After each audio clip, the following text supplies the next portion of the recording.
That is ensuring access to adequate, safe and affordable housing and the basic services that go with it.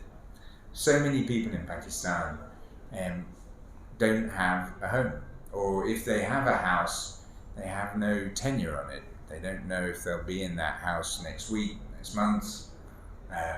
If there's any discussion about whether somebody can stay in that house, you can lose your house far too easily.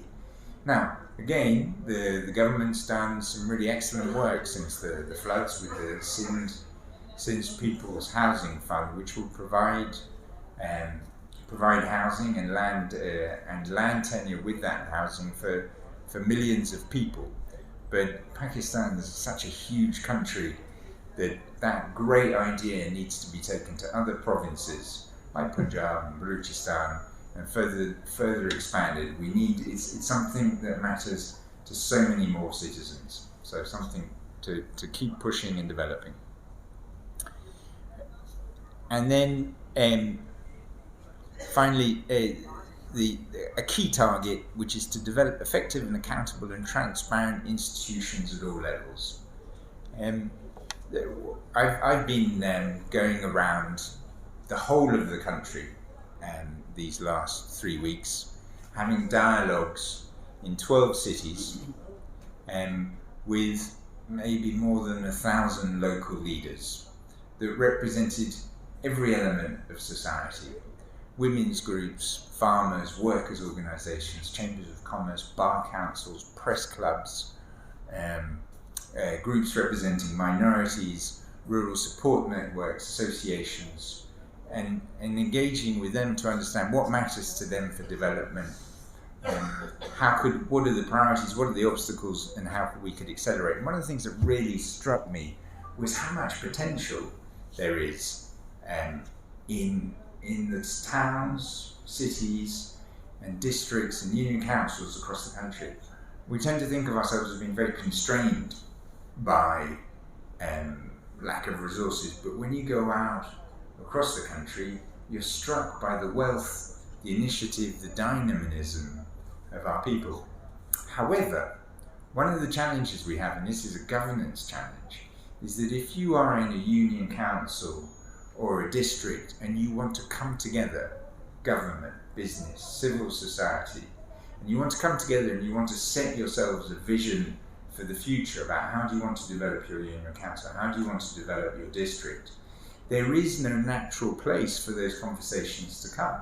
There is no natural place for us to set a vision, go to it, and follow it up in a transparent fashion with all elements of society, which would allow us to better direct, to capture all that dynamism and put it together in a way that doesn't require massive investments, additional investments, but would allow us to better use what resources we do have.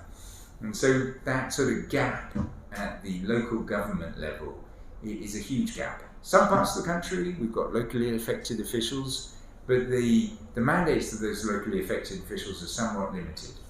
But in many parts of the country, even that doesn't exist. So achieving better governance is an issue for many countries, and in Pakistan at different levels. But in particular, we have a huge opportunity to accelerate development in Pakistan by creating at a local level a way for all citizens to come together and have a shared implementation of development. So those are the 5 ideas that the UN, through our analysis using artificial intelligence and the use of experts, combined with the tour of these 12 cities, is giving us an insight onto what we could be doing together as a society to catch up and make for reaching the Sustainable Development Goals by 2030. So those are the thoughts. I'm happy to take questions, and above all, I'm really happy that you're here, because development in a country will only happen if the press is talking about it. So you can relate them together. So you may remember at Geneva that actually the agreement was that there would be investment not just by the international community, but more than half of the investment would actually be from Pakistan.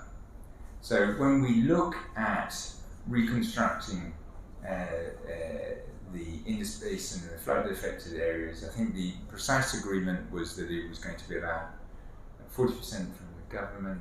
Well, I'll hold off on the numbers, but there is rather a contribution by government, a contribution by Pakistani civil society and business, and then a contribution by the international community, and the international contribution was less than half.